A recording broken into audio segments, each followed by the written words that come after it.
हाँ, मेरे इस चैनल पर आने वाले सभी श्रोताओं को और दर्शकों को मेरा सादर सप्रेम नमस्कार। भारत माँ की स्वतंत्रता के लिए एक लंबे संघर्ष के लिए और अभी 190 वर्ष का मैं कालखंड ले रहा हूँ। 1757 से 1947 तक का। इस कालखंड में जिन लोगों ने सचमुच में देश की आज़ादी के लिए कुर्बान किया, बलिदान हो गए, फांसी के तख्तों पर झूल गए, काला पानी जैसे नारकीय जेल में मर खप गए, कहीं नाम नहीं। ऐसे सब क्रांतिवीरों का, वीरांगनाओं का, नायक और नायिकाओं का नाम कहीं इतिहास में नहीं आया।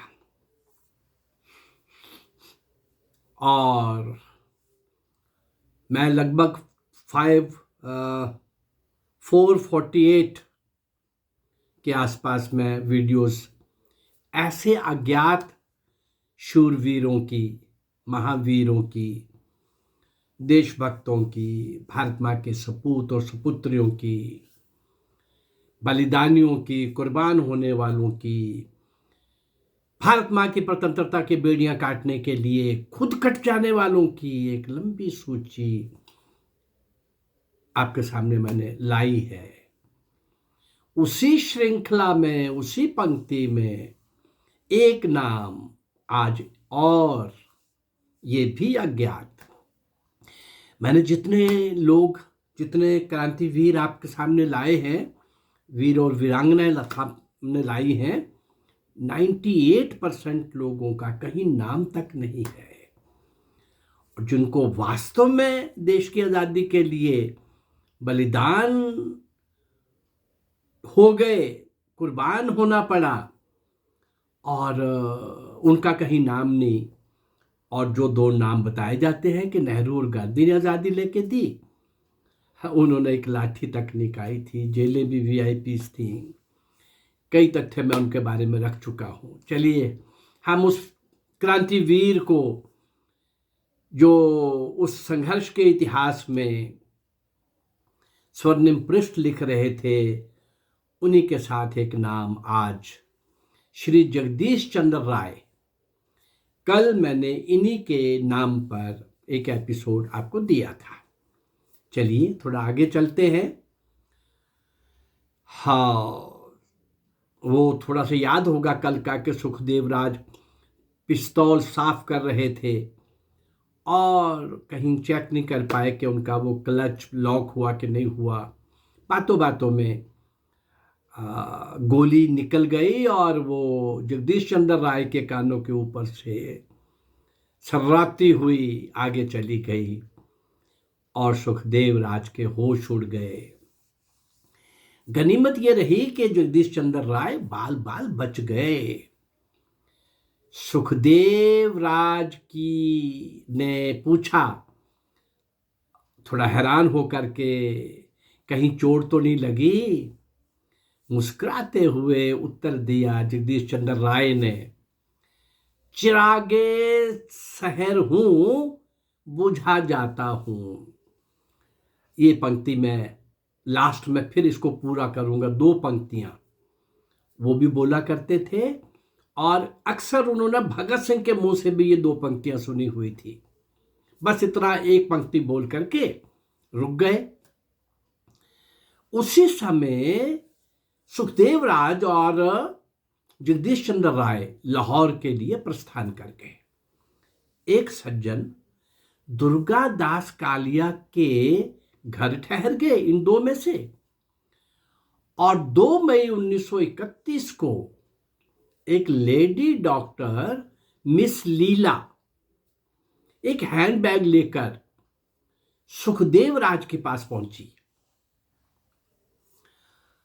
हाँ, बैग देकर ये कहा, ये उपहार सीमा पार से आया है। अब ये कोड वर्ड हुआ करता था।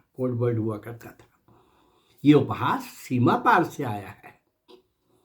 डॉक्टर लीला वो उपहार देकर चली गई। दुर्गादास कालिया का और जगदीश चंद्र राय दुर्गादास कालिया और जगदीश चंद्र राय की उपस्थिति में ही सुखदेव राज ने ये बैग खोला। उसमें कुछ नोट थे और एक बम था। उस समय सुखदेव राज ने पार्टी की एक अन्य सदस्य माया देवी, उन्हें वह बम अपने पास रखने के लिए दे दिया। शाम हो गई। दुर्गादास का घबराया हुआ, दुर्गादास कालिया का चेहरा देखकर दुर्गादास कालिया बड़ा घबराया हुआ सुखदेव राज के पास पहुंचा और बोला, ऐसा लगता है जैसे आप लोगों के यहां होने की सूचना पुलिस को मिल गई है। इससे पहले कि पुलिस मकान पर घेरा डाले, इसके पहले ही आप लोग यहां से चले जाइए। जल्दी जल्दी में सुखदेव राज और जगदीश चंद्र राय, ये दोनों वहां से निकल गए। लेकिन जाते जाते सुखदेव राज ने दुर्गादास कालिया को ये कहा, अरे रात को हम कहीं सो लेंगे, पर कल दोपहर का खाना शालामार बाग में पहुंचा देना। सुखदेव राज और जगदीश चंद्र राय ने रात कहीं खेतों की फसलों में सोकर बिताई। सुबह दुर्गादास कालिया ने दोपहर का खाना शालामार बाग में पहुंचा दिया। खाना खाकर थोड़ी सी नींद लेने लगे, क्योंकि पिछली रात खेतों में मच्छरों के कारण ठीक से नींद नहीं ले पाए थे। खाना खाकर अलग अलग झाड़ियों में, दोनों झाड़ियों की ओट लेकर के थोड़ा सा सोने के लिए चले गए अलग अलग। दोनों को गहरी नींद आ गई। थोड़ी देर पश्चात सुखदेव राज को ऐसा लगा जैसे तेजी से कुछ भागदौड़ हो रही है। जब उसने आंखें खोली तो देखा कि 10-12 सिपाहियों ने उसे दबोच रखा है। उसे गिरफ्तार करके पुलिस स्टेशन ले जाया गया।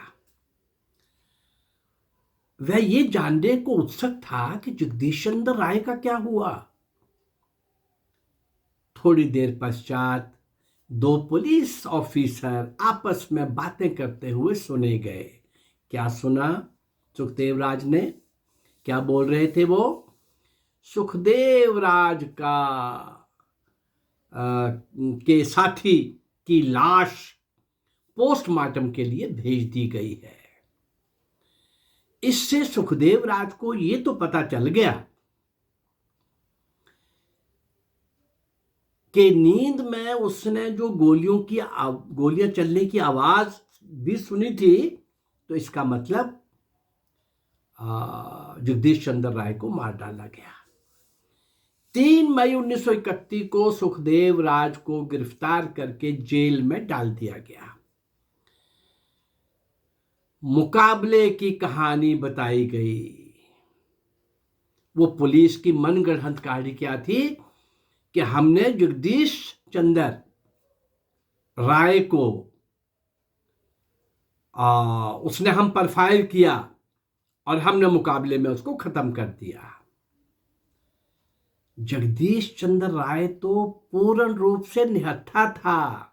ये कहानी मनगढ़ंत थी। पुलिस ने गोलियां चलाकर उसे समाप्त कर दिया। सुखदेव राज के पास तो फिर भी पिस्तौल बरामद हो गई थी, लेकिन जगदीश चंद्र राय के पास तो कोई हथियार था ही नहीं।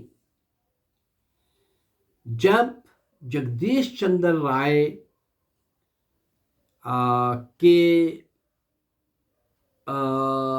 पिताश्री श्री गुरुदत्त धवन ने पुलिस के बयान को चुनौती दी। ठाकुर दत्त धवन को वैसे रायमल की उपाधि भी मिली हुई थी। वो डिस्ट्रिक्ट एंड सेशन जज भी रह चुके थे और घटना के समय वे डेरा इस्माइल खां के फ्रंटियर बैंक लिमिटेड के प्रबंध संचालक भी थे और उनका वक्तव्य था, क्या मेरे पोते जगदीश चंद्र राय के संबंध में जो 3 मई को शालीमार में पुलिस की गोलियां चलाकर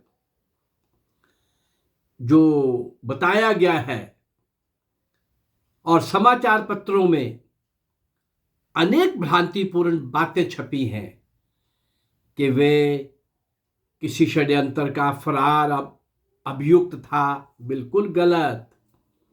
कहीं भी किसी भी षड्यंत्र में कभी उसका कभी नाम ही नहीं रहा, ना वो फरार था, ना ऐसे लोगों में उसका नाम रहा।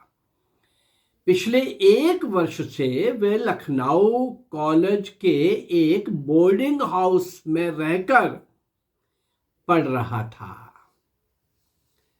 3rd ईयर बीए की परीक्षा पास करके वे अपनी गर्मी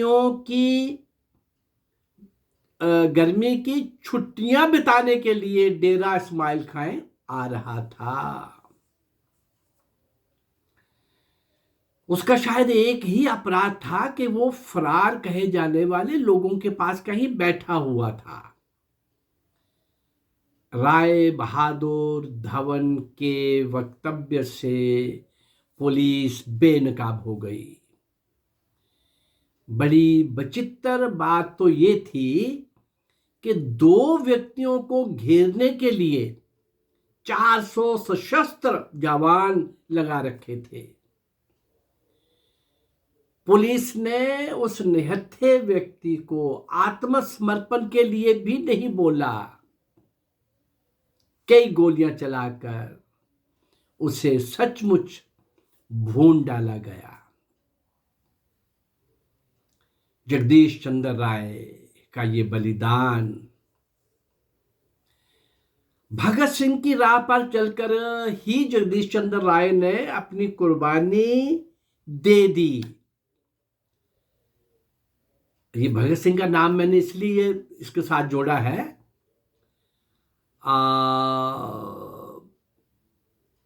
जो शेर एक भगत सिंह कहा करता था उसके लिए चरितार्थ हो गया जगदीश चंद्र राय के लिए। क्या था वो शेर? कोई दम का मेहमान हूं ए अहले महफिल, कोई दम का मेहमान हूं ए अहले महफिल, चिरागे सहर हूं बुझा जाता हूं, चिरागे सहर हूं बुझा जाता हूं। श्री जगदीश चंद्र राय और भी कई नाम इसके अंदर, हर क्रांतिकारी के साथ कई नाम आते हैं। कुछ नामों का तो मैं अलग से एक एपिसोड देता हूं जिसकी सामग्री मुझे मिल जाती है। मेरी भी सीमाएं हैं, पर फिर भी मैं समझता हूं कि ईश्वर की बहुत कृपा हो रही है, सरस्वती माँ की कृपा हो रही है।